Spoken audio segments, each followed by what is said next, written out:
Hi, welcome to the Cheap 101 show.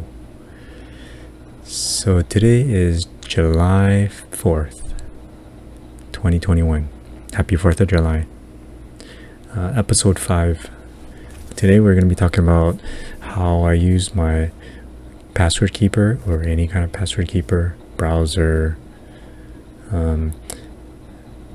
Talk about Apple Pay and other digital payments. I've recently tried to switch to Firefox because I'm kind of liking the vertical browsers. And there was a Dell deal that ends in December. So first, let's talk about the password keeper. So you know how when you use password keepers, some people ask, "Oh, what if they steal your password keeper? Then they have all your passwords." So I started to put my passwords. So first of all, your password's got to be strong anyway. Maybe I'll make a video later, or you can Google what's a good password. Generally, a good password should be like a phrase of like a few letters and a few words that don't even relate to each other. Maybe an example would be like one cloudy here, and then you put like a special character, a number, uppercase or lowercase letter. But I had an idea. I don't know, maybe other people have thought about this before, but this is what I've been using. So let's say you had a bunch of passwords. So in your password keeper, you would store all these passwords, but just think of a word or some kind of phrase with a special character or a number that only you know, and it's not in your password keeper. So let's say this secret word or phrase is like keeper %8. You know, some sites they require like a special character, a number, and or uppercase. So this secret portion satisfy that requirement. So just add that to the end of all your passwords. So let's say you go to your Gmail password was what was that? Edge, Pluto, mostly. Okay, so this is what's in your password keeper. But every time your password fills this into the browser or whatever you're logging in, you put your cursor in the end and you type keeper, your secret portion, and then you log in. But you don't save this last part in the password keeper. So if someone steals your password keeper somehow and steals all your passwords, they only have part of your password. They don't have your full password. So you can do the same with like how you store your passwords in the browser. Like Chrome has one, Edge has one.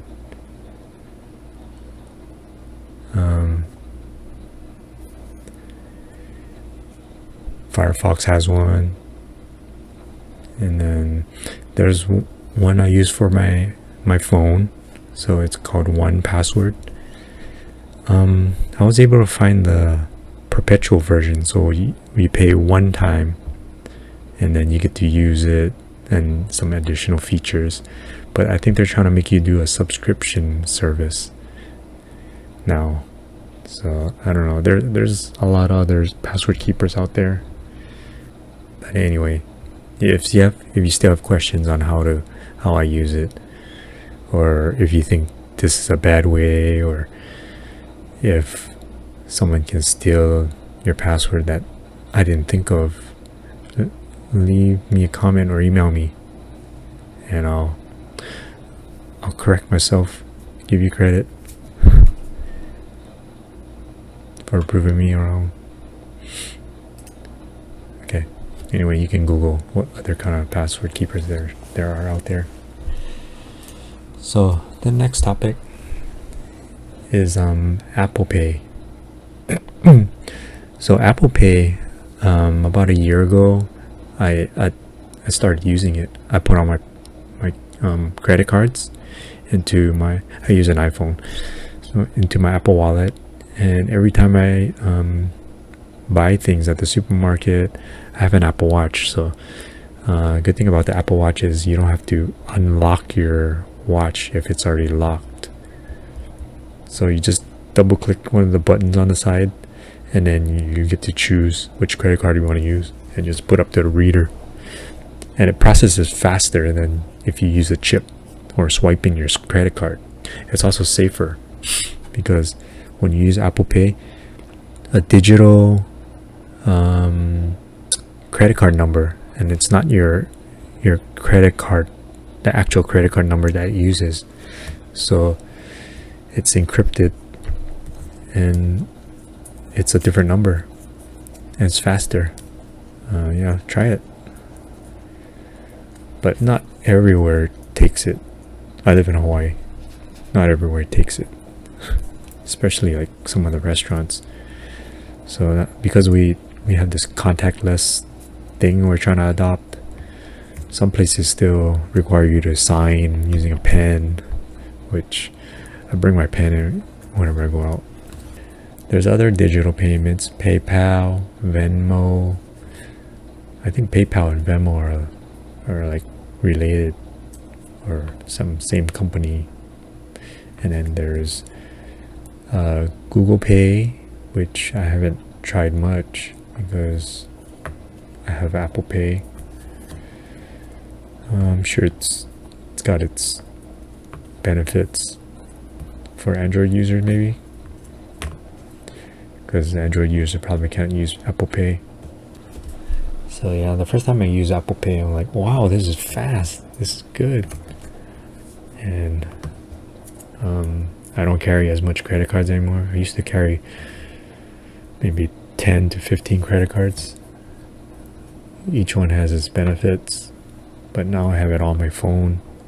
Okay, now to browsers. So I don't have Firefox on here. I like the vertical tabs. So in Firefox, vertical tabs are not native.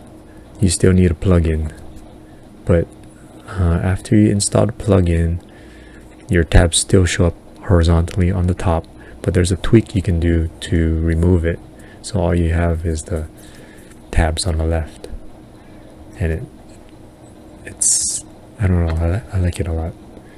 But if you want native without downloading plugins, the new Microsoft Edge has it native. So let's try to change this.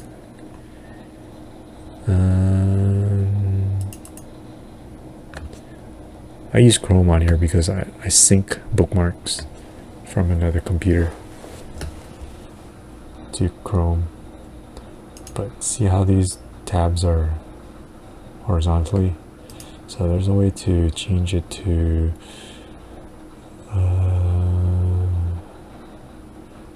vertical tabs.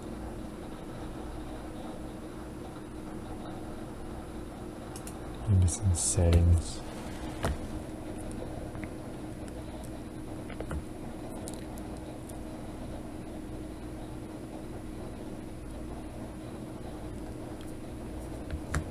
Appearance.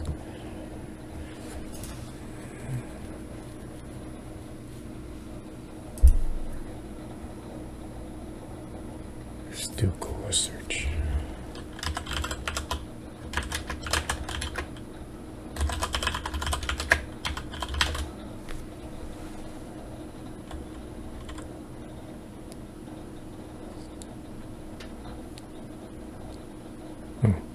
appearance.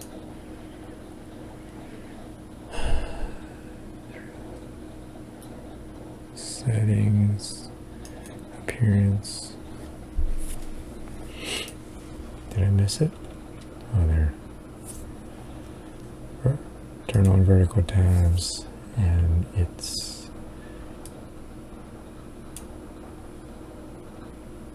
so even in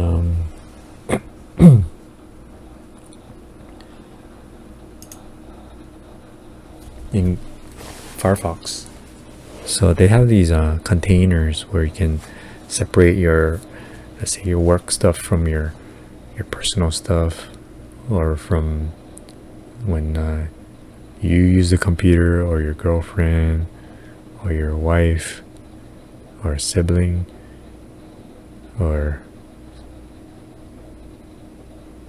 your children, so it doesn't, the history doesn't interfere with each other. So, and it saves space. Now everybody's gone to widescreen, right?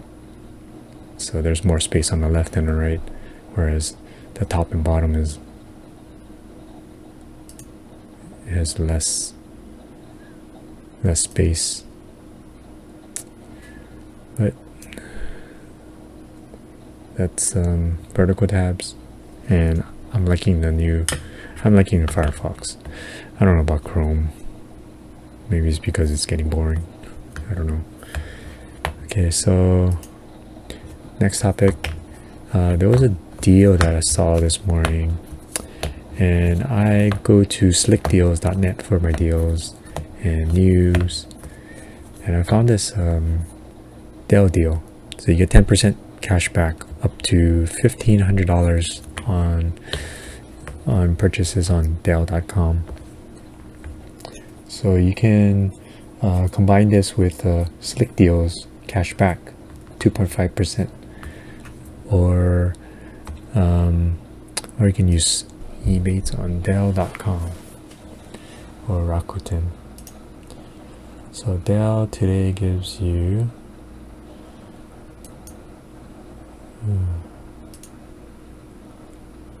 electronic stores. Yep, Dell also gives you 2.5% cash back. So I wonder if you might be able to combine it. I'm not too sure. But I bought some computers today, about $1,600.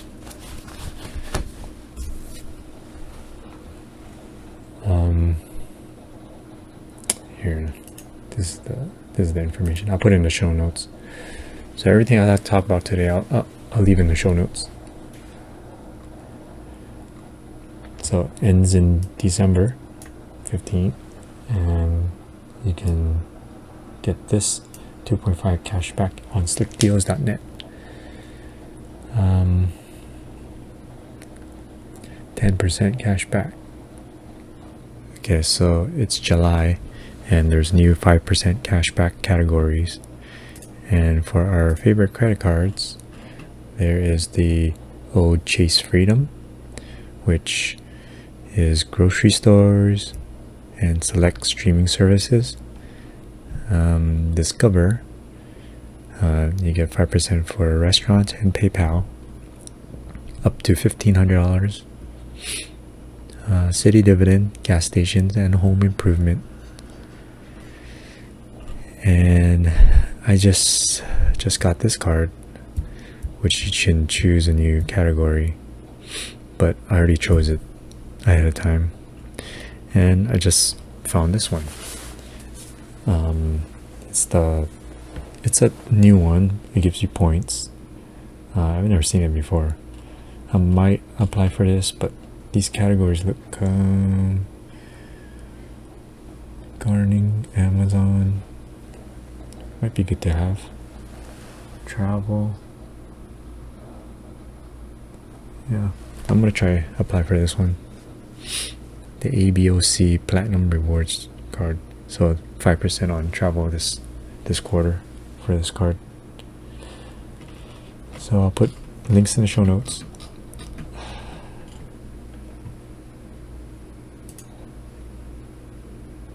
Okay, so I think that's all for today.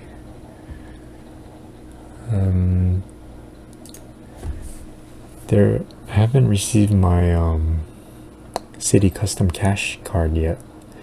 I'm hoping to get that sometime soon, so I can tell you guys how that is. And I haven't used my Cash Plus card yet, because I haven't been going out to buy stuff yet, or lately. I just bought an iPhone today for my mother-in-law. It was under 600. It was like 522, and I got this coral color, and it was bigger than her previous phone, the iPhone 6. So if you have any questions or comments or corrections, you can email me at cheap10h1@gmail.com, or leave me a note in the comments. And thanks again for watching.